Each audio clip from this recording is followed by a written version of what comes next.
नमस्कार बच्चों, स्वागत है आपका द पल्लवी एकेडमी में। और मैं पल्लवी गौड़ आपके बीच में उपस्थित हूँ फिर से एक नई टॉपिक के साथ में। तो आज की वीडियो में एक बहुत ही महत्वपूर्ण टॉपिक के बारे में बात करने वाले हैं और वो टॉपिक है अपठित गद्यांश या अपठित पद्यांश। तो ये अपठित पद्यांश या गद्यांश क्या होते हैं हम इस वीडियो में जानेंगे और इनको कैसे हल किया जा सकता है बड़ा ही सरल तरीके से मैं आपको समझाने वाली हूं। तो मेरी इस वीडियो को पूरा ध्यान से देखें और अंत तक देखें। और वीडियो पर आगे बढ़ने से पहले मेरे चैनल को जल्दी सब्सक्राइब करें, मुझे ढेर सारे लाइक करें और बच्चों शेयर अवश्य करें। तो चलिए अब हम अपने टॉपिक की ओर बढ़ते हैं। तो अपठित गद्यांश, पठित में अ लगकर बना अपठित, पठित यानी पढ़ा हुआ और आ लगकर यानी बिना पढ़ा हुआ। तो बच्चों आपकी परीक्षा में एक प्रश्न आता है कि नीचे दिए गए अपठित गद्यांश को पढ़कर प्रश्नों का उत्तर दीजिए। तो उसमें आपके सामने या तो एक कविता आएगी या एक पैराग्राफ आएगा, अनुच्छेद आएगा। और विशेष बात यह होती है कि बिना पढ़ा हुआ, अपठित मीन्स बिना पढ़ा हुआ, यानी कि इसे आपने कहीं भी पहले पढ़ा नहीं होगा। अगर हम सरल शब्दों में समझें तो ऐसा टॉपिक या ऐसी चंद पंक्तियां जो आपने पहले कहीं भी नहीं पढ़ी हैं, आपको उन पंक्तियों को पढ़ना है, उनको समझना है और फिर उन पंक्तियों से रिलेटेड नीचे जो प्रश्न पूछे गए हैं उन प्रश्नों का उत्तर आपको अपने शब्दों में देना है। तो इसको हम कहते हैं अपठित पद्यांश या अपठित गद्यांश। ये प्रश्न आपकी परीक्षा में 4 से 5 अंकों का होता है और बहुत ही आसान तरीके से अगर थोड़ा सा भी आपने ध्यान दे लिया तो आप बड़े ही आराम से इस के जो नीचे प्रश्न दिए होते हैं उनका उत्तर आप सरलता से दे सकते हैं। तो इसके अभ्यास के लिए आपकी जो 8 ग्रेड अभ्यास पुस्तिका है कक्षा 8वीं की, उसमें अपराजिता यानी पाठ 4 के बाद में प्रश्न अभ्यास के बाद में एक अपठित पद्यांश दिया गया, यानी कि एक कविता दी गई है, माँ के ऊपर वो कविता है। तो चलिए हम उस कविता को पढ़ते हैं। और ये एक अपठित पद्यांश है यानी कि अपठित कविता है। ये आपकी किताब में या सिलेबस में नहीं है, ये अलग से है, आपने कहीं पहले पढ़ी भी नहीं होगी। तो उस कविता को हम पढ़ेंगे और फिर उस कविता से रिलेटेड जो प्रश्न पूछे गए हैं उनको हम हल करेंगे। तो बस जल्दी से आप अपनी किताब 8 ग्रेड अभ्यास पुस्तिका कक्षा 8 के अपठित पद्यांश को मेरे साथ पढ़िए और उसको समझते हैं। चलिए, अपठित अंश, माँ एक सुखद अनुभूति, ये कविता है, मेरे साथ पढ़िए। बच्चे हों दुख पीड़ा में माँ बन जाती दीवार, माँ के प्यार सा इस दुनिया में नहीं किसी का प्यार। अर्थात जब बच्चे दुख में या कष्ट में होते हैं तो उनके कष्ट में उनके सहारा बनने के लिए, उनके दुख को दूर करने के लिए एक माँ दीवार की तरीके से आकर खड़ी हो जाती है और माँ के प्यार के बराबर दुनिया में दूसरा कोई अन्य प्रेम नहीं है। ओ माँ, प्यारी माँ, माँ की गोदी में बेटा जब चैन से सोता है, बेटा जैसा और किसी का पुण्य ना होता है। किलकारी भर भर कर माँ का करता है दीदार, माँ के प्यार सा इस दुनिया में नहीं किसी का प्यार। कवि कहते हैं कि जब एक बालक अपनी माँ की गोदी में सोता है तो उससे बड़ा पुण्य भागी और कोई नहीं होता। और वो छोटा सा बच्चा किलकारी भर भर के मुस्कुराता हुआ अपने माँ के चेहरे को देखता रहता है। बेटी जब जब रोती है माँ लोरी गाती है, भूखी प्यासी रहकर भी माँ दूध पिलाती है। चंदा सूरज अश्रु बहाते पाने माँ का प्यार, माँ के प्यार सा इस दुनिया में नहीं किसी का प्यार। कवि कहते हैं कि माँ स्वयं भूखी रहकर भी बच्चे को अपने दूध के द्वारा अपना दूध पिलाकर उसका पेट भरती है और जब बच्चे रोते हैं तो माँ लोरी गाकर उनको प्रसन्न करती है, उनको चुप करती है, उनको सुलाने का प्रयास करती है। और माँ का प्रेम इतना अद्भुत है कि उस माँ के प्यार को पाने के लिए चंदा और सूरज भी लालायित रहते हैं, व्याकुल रहते हैं, दुखी रहते हैं, क्योंकि उन्हें कोई भी माँ का प्यार प्राप्त नहीं हुआ है। कोठी बंगला रुपया पैसा सब ऐशो आराम, माँ बिन सूना घर का आंगन माँ को करो प्रणाम। माँ ही घर की तुलसी है, रौनक घर का श्रृंगार, माँ के प्यार से बढ़कर दुनिया में नहीं किसी का प्यार। कवि कहता है कि माँ के प्रेम के आगे कोठी बंगला, सारी सुख सुविधाएं, रुपया पैसा सब कुछ व्यर्थ है। माँ जिस घर में नहीं होती वह घर सूना है। माँ ही उस घर की, किसी भी घर की माँ रौनक होती है। और तुलसी तुलसी एक बहुत ही पूजनीय पौधा है, तो जो पूजा करने योग्य है। तुलसी के समान पवित्र और पावन माँ का प्रेम है, और माँ ही किसी घर का श्रृंगार यानी कि साज सज्जा होती है, उसकी रौनक होती है। अपनी खुशियां करने और छावर देती है खुशियां, बच्चे समझे ना समझे, समझे ना यह दुनिया, माँ चलती कांटों पर देती फूलों का उपहार।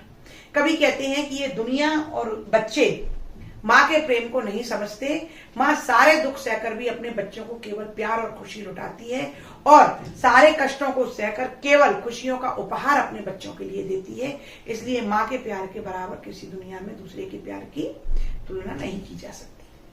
दुनिया छूट भी जाए माँ का कभी ना छूटे साथ, माँ ने पकड़ा हाथ हमारा पकड़ो माँ का हाथ, सब तीर्थ माँ के चरणों में बन जाओ स्मरण कुमार। आगे कभी कहता है कि माँ का प्यार ऐसा है कि उसने हमारा जब बचपन से हाथ पकड़ा है, हर परिस्थिति में, हर दुख में, हर कष्ट में जब माँ ने हमारा हाथ पकड़ा है, तो आज माँ के बुढ़ापे में हमारा कर्तव्य है कि हम उसका साथ दें, हम उसका हाथ पकड़ें। और अगर उस माँ के लिए हमें सारा संसार भी छोड़ना पड़े तो भी कोई बड़ी बात नहीं है, क्योंकि माँ के ही चरणों में तीर्थ है।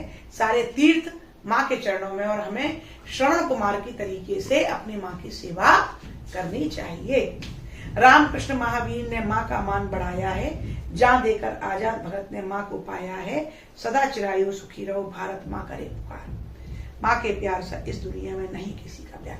आगे कभी अपनी माँ, पैदा करने वाली माँ के साथ में भारत माँ का वर्णन करते हुए, गुणगान गाते हुए कहता है कि ये भारत भी हमारी माँ है, इसने हमें अपनी धरती पर जन्म देकर हमें पुण्य भागी बनाया है, और माँ, ये भारत माँ हमें सदा दीर्घायु होने का, चिरायु होने का, सुखी रहने का आशीर्वाद देती है। और इस भारत माँ के प्यार में रामकृष्ण और महावीर ने इस माँ का अपने पुण्य कर्मों के द्वारा, अपने यश के द्वारा इस भारत माँ का सदा ही मान बढ़ाया है। साथ ही चंद्रशेखर आजाद, भगत सिंह जैसे शहीदों ने, सुभाष चंद्र बोस, जितने भी शहीद हुए, उन्होंने इस माँ की रक्षा के लिए अपने प्राणों का बलिदान देकर इस भारत माँ को पाया है, यानी कि इस भारत माँ को आजाद कराया है, इस भारत माँ का प्रेम पाया है। इसलिए ये भारत माँ अपने बच्चों को सदा दीर्घायु होने का और सदा सुखी रहने का आशीर्वाद प्रदान करती है। तो बच्चों, ये था आपका अवकृत पद्यांश। इसका मैंने अर्थ आपको बता दिया है। अब इससे संबंधित ही यहाँ कुछ प्रश्न पूछे गए हैं, तो अब हमें इन प्रश्नों का उत्तर इस कविता में से ढूंढकर या इस कविता के आधार पर देना है। तो चलिए हम देखते हैं। सबसे पहले ये प्रश्न आते हैं बहुविकल्पी प्रश्न। प्रश्न क्रमांक 1, माँ बच्चों के लिए कब आड़े आ जाती है? विकल्प है प्रसन्नता में, सुख में, दुख दर्द में या प्रगति में। तो बताइए बच्चों, माँ कब आड़े आती है? दुख दर्द में। तो इसका उत्तर है दुख दर्द। प्रश्न नंबर 2, कविता के अनुसार किसके बिना सब कुछ सूना है? ऑप्शन है धन के, माँ के, कोठी बंगले के या सुख साधनों के। तो बच्चों आप उत्तर बताओ इसका, किसके बिना सब कुछ सूना है? माँ के बिना। तो आपका उत्तर है माँ। कविता में सर्वश्रेष्ठ प्रेम किसका माना गया है? मतलब सबसे बड़ा प्रेम किसका माना गया है? बेटे का, बेटी का, माता का या पिता का? तो इसका उत्तर है बच्चों माता का। सर्वश्रेष्ठ प्रेम है माँ का। माँ ही घर की तुलसी है, पंक्ति का भाव क्या है? ऑप्शन है माँ एक जड़ी बूटी है, माँ घर की एक सदस्य भर है, माँ का नाम तुलसी है, अथवा माँ सम्माननीय व पूजनीय है। तो माँ ही घर की तुलसी है, इसका भावार्थ है कि चूंकि तुलसी की घर घर पूजा होती है, उसी प्रकार से तुलसी के समान ही माँ सम्माननीय और पूजनीय है। तो आपका उत्तर है माँ सम्माननीय व पूजनीय है। अति लघु उत्तरीय प्रश्न। अब अगला जो प्रश्न है वो अति लघु उत्तरीय, ये 2 नंबर के प्रश्न होते हैं, इनका उत्तर हमें बड़े ही कम शब्दों में देना होता है। तो प्रश्न क्रमांक 5, दुनिया में किसके प्यार की तुलना नहीं हो सकती? तो बताओ बच्चों, माँ के प्यार सा इस दुनिया में नहीं किसी का प्यार। ये पंक्ति बार बार आई है, तो इसका उत्तर होगा कि दुनिया में माँ के प्यार से किसी और प्यार की तुलना नहीं की जा सकती। किन्हीं 3 महान नारियों के नाम लिखिए जिन्होंने अपनी माँ का मान बढ़ाया है। तो ऐसी स्त्रियां, ऐसी महान स्त्रियां जिन्होंने देश को गौरवान्वित किया है, रानी लक्ष्मीबाई हुई हैं, महारानी अहिल्याबाई हुई हैं, डॉक्टर चंद्रा हैं, कल्पना चावला है, इंदिरा गांधी है। आज तो कितनी सारी महान हस्तियां हुई हैं जो कि अपने देश का नाम रोशन कर रही हैं। तो आप किन्हीं भी 3 स्त्रियों के नाम यहाँ पर लिख सकते हैं। माँ के प्रति हमारा क्या कर्तव्य है, इस कविता में क्या बताया है कि हमें क्या करना चाहिए माँ के साथ। तो देखिए, हमें माँ का सम्मान करना चाहिए। सबसे पहले तो हमारे अंदर माँ के प्रति सम्मान की भावना होनी चाहिए और हमें माँ की सेवा करनी चाहिए। जब बुढ़ापे में हमारी माँ को हमारी जरूरत हो तो हमें अपनी माँ की सेवा करनी चाहिए, उसे प्रॉपर सम्मान देना चाहिए, उसे बहुत प्रेम करना चाहिए और माँ के लिए अगर हमें दुनिया भी छोड़नी पड़े तो हमें छोड़ देनी चाहिए। प्रश्न क्रमांक 8, चंदा सूरज अश्रु बहाते पाने माँ का प्यार पंक्ति का आशय लिखिए। इस पंक्ति का अर्थ है कि चंदा सूरज के पास प्रश्न क्रमांक 8, चंदा सूरज अश्रु बहाते पाने माँ का प्यार पंक्ति का आशय लिखिए। तो इस पंक्ति का अर्थ है कि चंदा सूरज के पास माँ नहीं है, इसलिए वे दोनों माँ के प्यार से वंचित हैं और इसीलिए वो माँ का प्यार पाने के लिए निरंतर आंसू बहाते रहते हैं। ठीक है बच्चों। अब दीर्घ उत्तरीय प्रश्न, ये प्रश्न होता है 3 या 4 नंबर का, लेकिन अपठित गद्यांश में दीर्घ उत्तरीय प्रश्न 2 नंबर का भी होता है। जैसा भी आप अंक वहां पर देखकर उत्तर दें। प्रश्न है, इस कविता का भावार्थ अपने शब्दों में लिखिए। यानी कि ये जो पूरी कविता है इसका अर्थ आपको यहां लिखना है। तो मैं आपको वैसे अर्थ बता चुकी हूं, अपन देखते हैं भावार्थ। इस कविता में कवि कह रहा है कि बिना माँ के जीवन की कल्पना नहीं की जा सकती।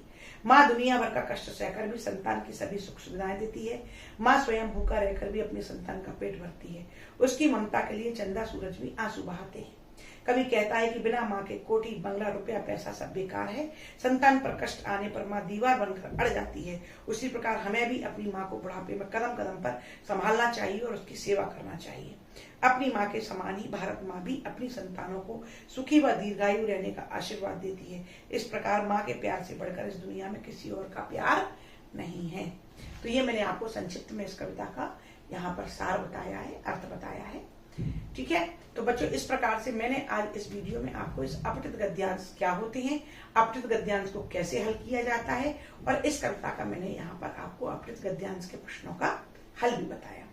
मैं अपनी अगली वीडियो में 8th ग्रेड अभ्यास पुस्तिका के पाठ 5 श्री मुक्तानंद जी से मिलिए, इस पाठ के प्रश्नों का हल देने वाली हूँ और आगे भी इसी प्रकार में लगातार अलग अलग पाठों के बारे में बताती रहूंगी।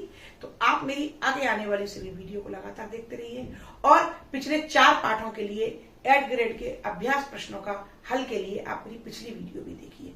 मेरे चैनल को जल्दी से सब्सक्राइब करिए, ढेर सारे लाइक और शेयर करिए, जिससे आप लगातार मेरी वीडियो से जुड़े रहें। आपके उज्जवल भविष्य के लिए बहुत बहुत शुभकामनाएं। धन्यवाद।